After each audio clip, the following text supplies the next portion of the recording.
Now, I just hate to sort of bring everybody down because I think we're sort of in kind of a good mood about all the good stuff that's happening. But I have to be honest, just in sort of letting you know that retail is dead. So, thank you. Actually, that's not how I feel personally, but it is how this guy feels. And I don't know how many of you might know this guy, but I think you probably know a product that he invented. Do you remember Netscape Navigator? Way back in the dark days of the internet. Netscape Navigator, so this is Mark Andreessen. Mark Andreessen now is one half of Andreessen Horowitz, extremely successful venture capital firm out in Silicon Valley, invested in just about every major internet property you can imagine. Everything from Facebook to Pinterest. He has hands in eBay. And he was recently interviewed in a Wired magazine article where Andreessen said point blank that retail was basically dead. And in fact, he said software is eating retail. In fact, the motto for Andreessen Horowitz is that software is eating the world. He believes that everything is going to be digitized to some extent. And of course, as you can imagine, there was a debate erupted in the retail community. There were analysts on one side that said that's nonsense. We're always going to need physical spaces for stores. Other people said, just take a look around. I mean, everything you see is being reinvented by digital technology. Industries are being laid to waste by digital technology. I decided, rather than getting all bent out of shape and passionate about it, I would just sort of look at the data that a guy like Mark Andreessen might be looking at. You have to admit it's pretty compelling. Pretty compelling data. In 2013, and we'll get the roundup, I guess, on 2014 soon, but in 2013 there was $1.2 trillion in e-commerce globally. The number may not mean much to you, and it shouldn't because you have nothing to relate it to, but what should impress you in that number is the sheer growth of that number, which is astonishing at 19% growth year on year. Now, that is the way these numbers are kind of rounding up. And it doesn't take many multiples like that before you could say in 10 years, for example, 30% potentially of everything that we buy could be coming to us via the internet. Now, just to put a point on it, over the last, not the 2014 Cyber Monday, because we don't know yet what that figure looks like for Amazon, but over the 2013 Amazon Cyber Monday, the day that we're all supposed to go online and buy things online, Amazon was clocking in at 426 sales per second. Per second. Say what? I mean, he's right, and that's a lot of sales. You know, I actually did the math. That's 37 million transactions just that day alone. And to Benoit's point, all of these things, and to Jack's point, all of these transactions are completely connected. The data stream is incredible on these transactions. They know what the customer looked at before they bought, where they came from before they came to the site, what they looked at after they made that purchase, and then of course all that goes into a recommendation engine. And Amazon, in fact, has applied for a patent for what it calls predictive shipping, where it would actually ship something to you before you order it. Potentially before you even know you want it. Imagine that. But they'll ship it a little closer to you based on predictive analytics so that when you do pull the trigger on that, as probability would have it, they will have it that much closer to you and be able to potentially get it to you within a half an hour. So people are now saying, well, where does this start to mature? Where do these 12, 15, 19% multiples start to sort of level out? And where does e-commerce start to sort of hit this denouement? And I don't think it's going to happen for a long time, and I'll tell you why. I think we're just moving from one phase of the internet to another. I think we're just moving from one era of e-commerce to another, because these are the technologies that really catch my eye. As I think Amazon, as good as it is really just a catalog. It's really just catalog shopping that's been digitized.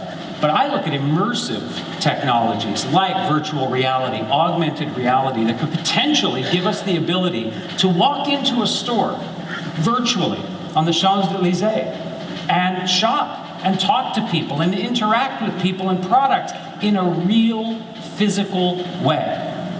I look at things like connected devices, where We have now, I think it's 15 billion connected devices in the world, most of which you have in your pockets, in your handbags, the things that we're accustomed to, the things that we're used to. But of course, over the next 10 or 20 years, we're going to see that number balloon.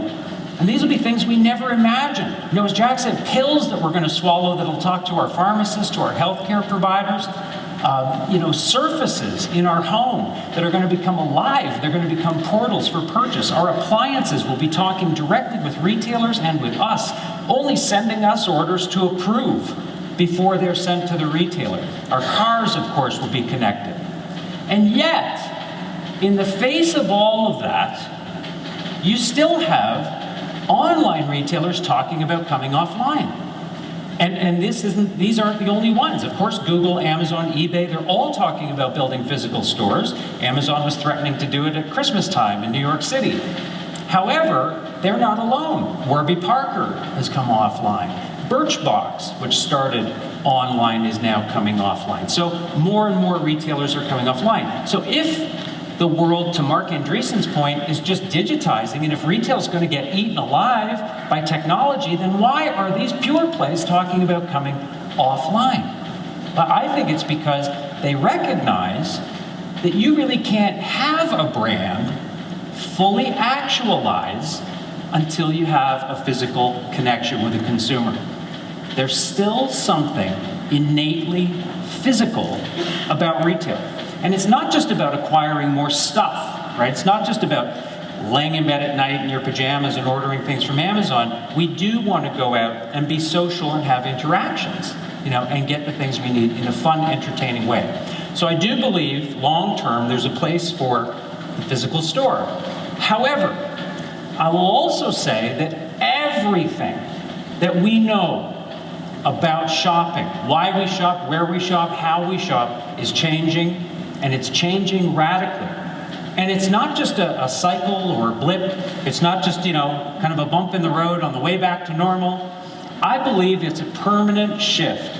And in fact, I think what's so jarring right now, because, I talk to executives in the retail industry and in other industries, and everybody seems to be really kind of bone-jarred right now about what's going on. And I think it's because we're running headlong into the end of an era in retail. And it was a pretty good long era. We succeeded over the last 50 or 60 years in a big way. But we've come to the end of that era now. And now I look at things like this. I remember going into my first big box store in the early 1990s. First real big box store, it was an electronics store. And I remember just being absolutely dumbfounded by the selection in that store, because they had about 30 or 40 television sets on the wall, which to me was just unbelievable. Well, now if you go to Amazon and you search televisions, you get 500,000 results. 500,000 results. And of course, Amazon will actually help you drill down to the one that's just right for you. And if you're not sure, well, there's 1,400 reviews of this product that you can read through to make up your mind. And the really astonishing thing now, and the reason I think it's clearly the end of an era, is because that selection does not reside on your desktop at home anymore while you're out at the store fending for yourself without any information. It is in your pocket. Now, I know we're going to see, and you probably already have over the last day or so, seen lots of charts and graphs about mobile adoption and the rate at which we are adopting smartphones. But I'll show you in a way that I think really drives the point home.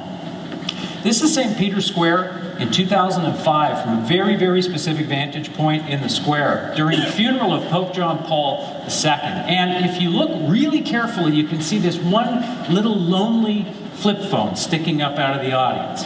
And somebody taking a 2-megapixel picture of something. Now, I'm going to shuttle you forward in time to exactly the same vantage point 8 years later during the inauguration of Pope Francis. I mean, it's unbelievable. And that's 8 years. It's not 18 years or 80 years. It's 8 years to the point where we really and truly now have become a mobile-first world. We are living our lives through these little 4, 5-inch screens, or 10-inch screens, as it were, if it's a tablet. This is the end of the world if you're interested in how that's going to look, just so you know. I want to be charged up, ready to go, ready to upload those photos real fast.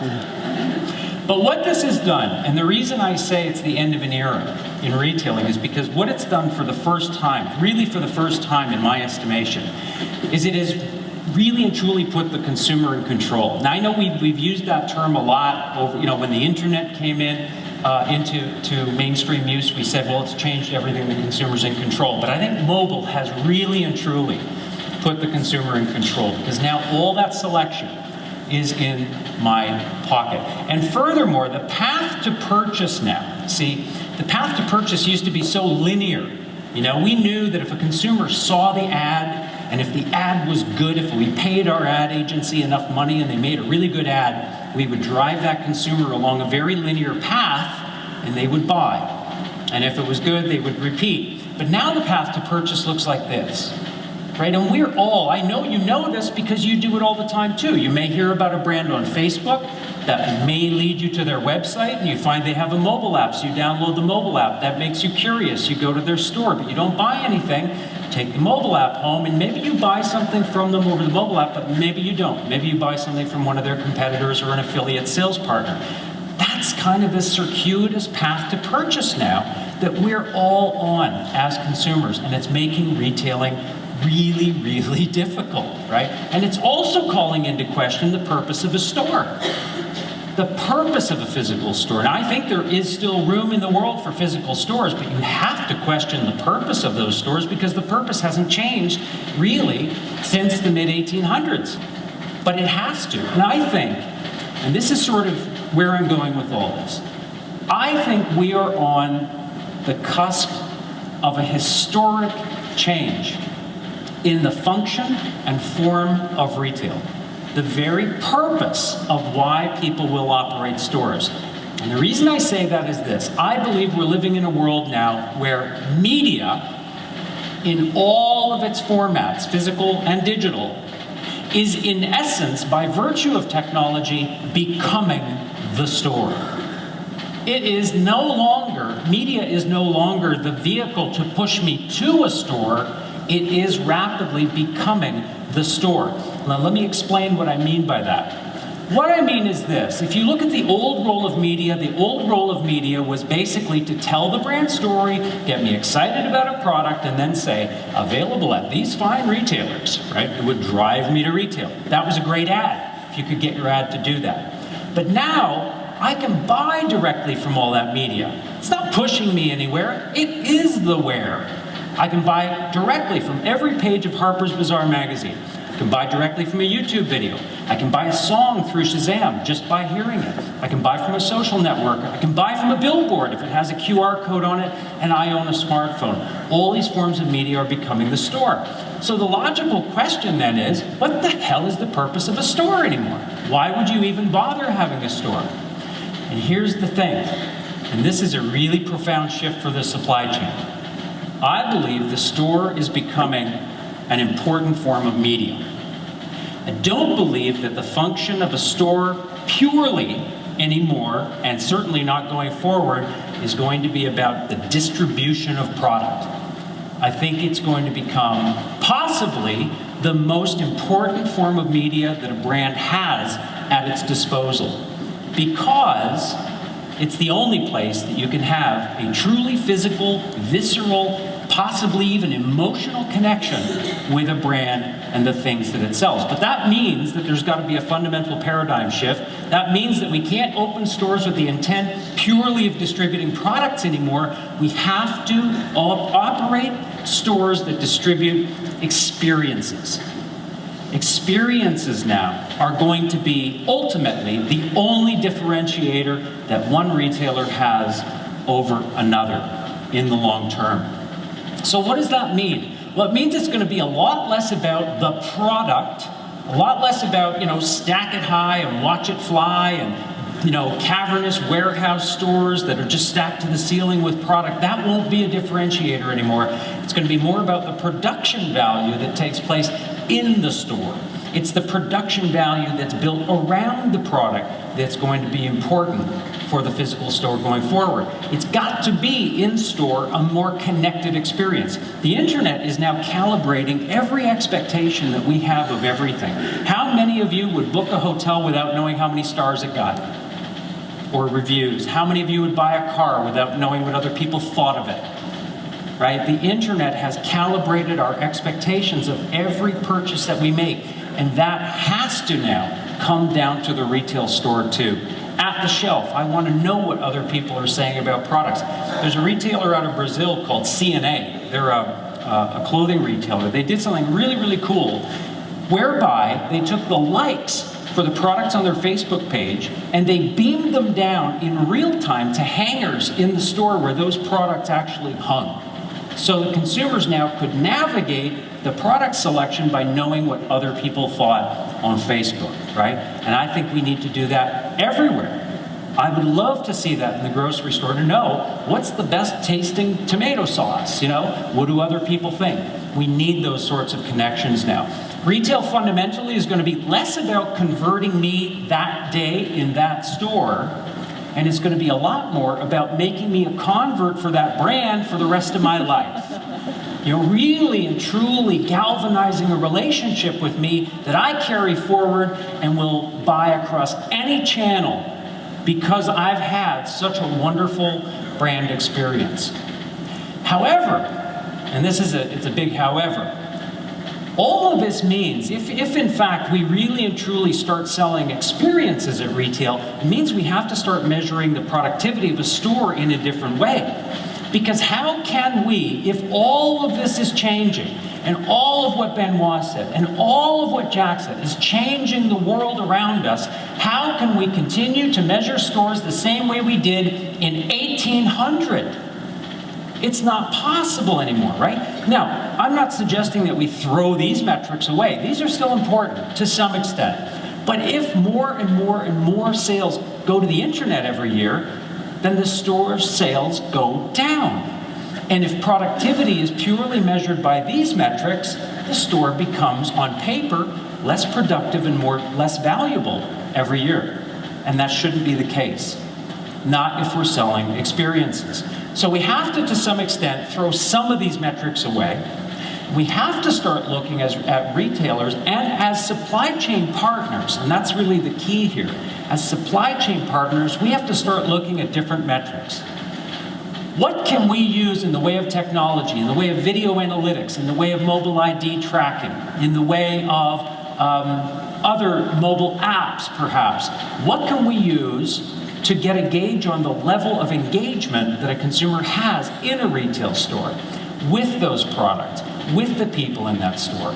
Can we measure the experiences per square foot as opposed to purely the sales per square foot? And I think that's going to be a very important distinction. I also, if you take this argument even further, if you agree so far that stores need to move beyond selling purely products, they need to sell experiences, it means that eventually you come to a breaking point in the financial model of retail, where it no longer makes sense for a retailer to buy at wholesale and sell at retail. Think about it. If the P&Gs of the world, the J&Js of the world, and others continue to go direct to consumer, now you're asking a retailer to buy skids of product, take them into their warehouse, redistribute them to stores, train their people, price those products, put them into the system, mark them down, sell them, possibly even take them back and redistribute them back to their warehouses and back to their vendors, while their vendors are going direct and selling to online pure plays in the process, right? It becomes an unsustainable model. This does not mean that the store goes away, however. It just means that we need to find a different model for profit. It means that possibly the model for retail revenue going forward could be more like a media buy than a wholesale purchase agreement. It means that a manufacturer or a vendor or a distributor might just pay a retailer, a great retailer who provides a great experience, to carry that product as a paid placement. They may focus more on the experience design and the execution of that experience. And it may be based on the volume of positive impressions. Think about why, Bud Light buys time during the Super Bowl, right? It's all about the number of impressions that you can generate for your brand. I believe that retail could follow the same model 10 or 15 years down the road. So in this new era, new metrics might be more like web metrics. The way we measure the productivity of a store may look a lot more like the way we measure the productivity of a website. How many unique visitors versus repeat visitors? What was the bounce rate? So how many people came in and just walked right out? When they came in, where did they go? Where did they navigate to? Who did they talk to? What did they touch? We can measure all this now, right? So retail fundamentally has to get a lot more like the web. Now, if you're sort of saying, you're sitting there and you're saying, you know what, this is ridiculous, right? And you're entitled to say that. If you say this is ridiculous, the fundamental model of retail will not change, the economic model won't change, I beg you to look at the music industry.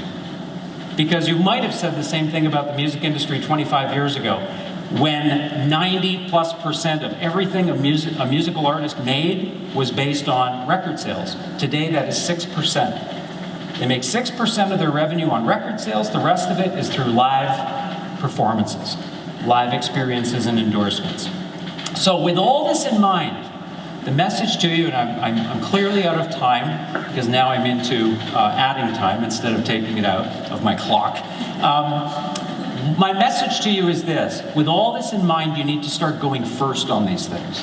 You need to start exploring today the Internet of Things, or tomorrow when you get back to your offices, or whenever that is. You need to start looking at physical internet. You need to start challenging the fundamental model of retail and asking these questions within your organization. What are we going to do the day that we wake up and our industry looks like the music industry?